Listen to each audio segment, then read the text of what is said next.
เสเขาตั้งสองก่อสายลงลายมือควบคู่กันเยี่ยวตัวหลีงาม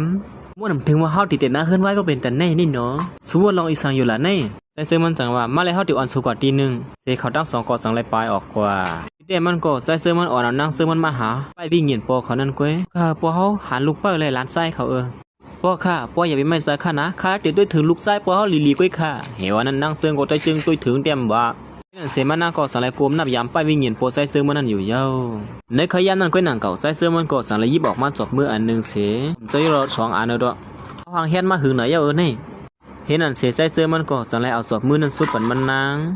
างก็สั่งลายสุดปันขึ้นใจเสื้อมันสุดปอกได้ก็เอาสอบมือสุดปันก้อยหนังเก่าอ่ำเสือสุดเหมือนจึงกูปอกนั่นค่ะนะสุดเนื้อกูปอกนั่นได้เลยมาสุดในกันจึงในขยนเนาะเห็นอันเสียมันใจก็สั่งลายอ่อนนั่งเสื้อมันมาแทงตีนหนึ่งเฮ้ยนี่เป็นที่ห้องการหึงอะไรนี่เป็นที่ห้องการสวมคือละสวนน้ำมาที่ในเฮ็ดสังอ๋อเขาก็อ่อนสุมาเลียดด้วยก้อยกาละหลุลัดน้ำอีสังเห็นอันเสียมันนางก็สั่งลายจอกตรงกามาเสียกันขึ้นกว่าขึ้นดีนึกคงหลายนั่นอยู่เยอะทีเดียวมันก็มันใจคาก้นที่ห้องการในหัวซักมีนางมันโอ้นั่นเป็นเผอแล้วโปลิงเฮาเหรอนั่นยิบมีนางมาหนอเฮานอนฝันกว่าฮันในโปลิงหลวงเฮายิบตั้งครบมือมียิงอ่อนก้อนนึงว่าโปลิงเฮาเฮ็ดจังได๋หนอลีอามายันนั้นลูกน้องใจซึ่งมันจังไรมาละติบุซุงเขาซั่นแน่ว่าส่วนเหตุการณ์เฮ็ดงานอีสานในมาเป็นเผอคานั่นเวลาลีซีซ่ากว่าซั่นนั้นกำครบมือสุปุนั่นยันนั้นใจซึ่งมันก็สังไรห้องลูกน้องสำเสริมมันเข้ากว่าหามันใจไหนเย้าอ๋อข้าโปลิงเรียนไว้เบียเจอข้านี่ย้อนปัวมีนางเขาป้าต้องหลวน3ก้อเฮ็ดไว้ตั้งกินตั้งเยี่ยมตีเฮิรนเข้มแลบเลยนะโอ้ที่ก็เป็นมีนางเขาลงได้หม้อเติมมันสั่งว่าเฮ็ดสังเป็นละเที่ยงบ่เป็นแต่นั่นล่ะแน่ที่มันก็หลอนมันใจละจังนั้นก็คือคนที่ห้องกันได้ยินกล้วยหนังเก่าสุกด้วยสั่งละบัดอีกนึงค่ะมาสูงค่ะไม่เล่อ่อนอ๋อค่ะมาสูงเหมือนกันค่ะยันนั้นมันใจก็สั่งไรอ่อนนั่งซึ่งมันเข้ามาที่เนื้อของเหตุการณ์มันใจนั่นอยู่ยาวเพราะอันเขาตั้ง2ก้ออุบกันอยู่นั่นกล้วยหนังเก่าเหตุการณ์ก้อนนึงสั่งไรเข้ามาที่ของเหตุการณ์มันใจไม่ลงนาการเตมาตึกลัดคาโปเล่งด้วยการมือย่ำหนังนั้นมันหันว่านั่งซื้อมันนั่งอยู่ที่ไหนเลยอ่ำหันลาดมันเปิดมันลัดจะหือก่อมไปลัดเชกัมที่มาลัดลงนาการอ่ำซ่าให้สังแหลมลัดมาไหนอ๋อในปีลงนาการนั้นเฮาคาเฮ็ดนาการไว้นึงเขานาการอีสังได้ก็คากอมหูซึ่งมันหันว่าผู้ใช้ก็นั่นตีอยู่หยับไว้ไหนเลยจังไรอาตีกว่าก็ดังนอกก่อนในยาวเปิดตีในก่อนตีกว่าดังเหลือเที่ยงสู้เฮาอยู่ซ้ำตีในตุ่มกูว่าเฮาตีฮู้ลงนาการสู้เสเอานาการสู้เพลล่ำกว่าฮะปานเอาเหมือนเงินคำดังเสียงทั้งหมดกว่าอะไรอยู่เฮาได้จังตีกูอีสังเที่ยงเมื่อมันใจก็ซ้ำพวกเขาเหลียไอเดียนต่างมันใจย่องแทงรู้มีซื่อพ่ออ๋อมันเป็นจังนั้นจังไหนเขาที่ไหนก็เฮียหากับพวกนั้นรัดหันนำเองก็หันรัดนะฮะข้าก็มอรัดจ้ามองออกคล้องมาเองนั้นก้นหนึ่งคนเรียนเข้ามาแทงก้นหนึ่งเขานางซื้อมันนางเฮเปอร์นั่นแต่ใครรับใครนอนที่นั่นก้นหนึ่งเยอะก้นหนึ่งที่นั่นตีเป็นใครมีเป็น2-3ชั่วโมงเขาอยู่เนาะข้าก็ตัดไปได้ยังเขาเนี่ยซึ่งมันก็สัมปนั้นรับเปียดมันใจเหี่ยวนั้นมันใจก็สั่งไรลักป้อเก็บหางมีน้ำมันนอนรับอยู่นั่นก็สั่งไรเอามาใส่ไว้ดีนาพงมันใจ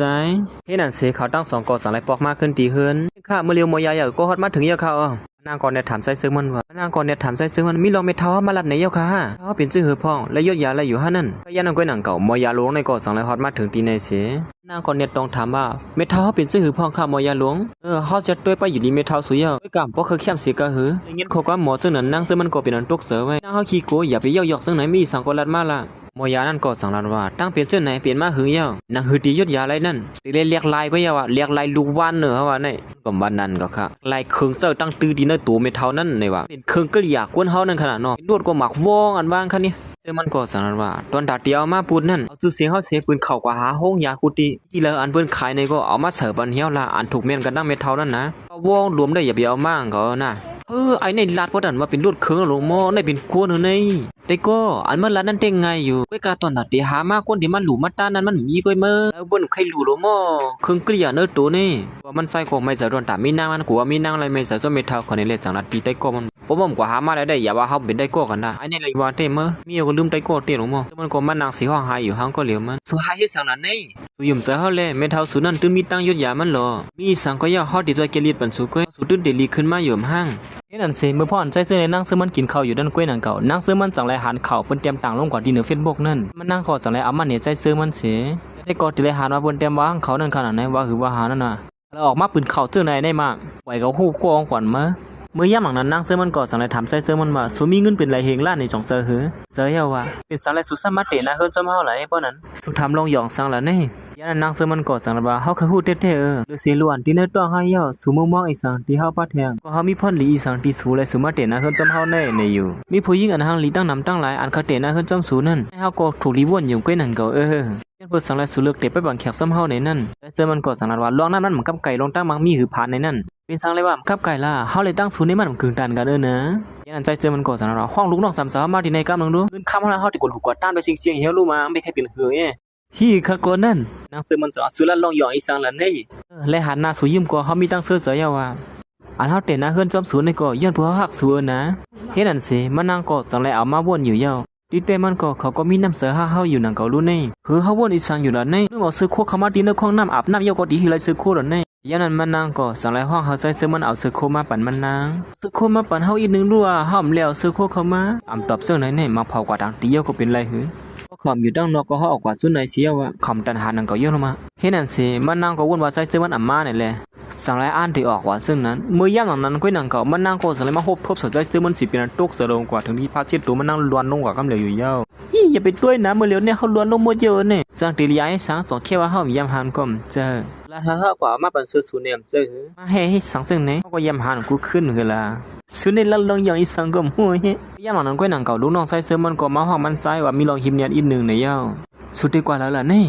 อ๋อเขามีลองนาการต่างเวียเงินนะเขาดีกว่านาการกว่า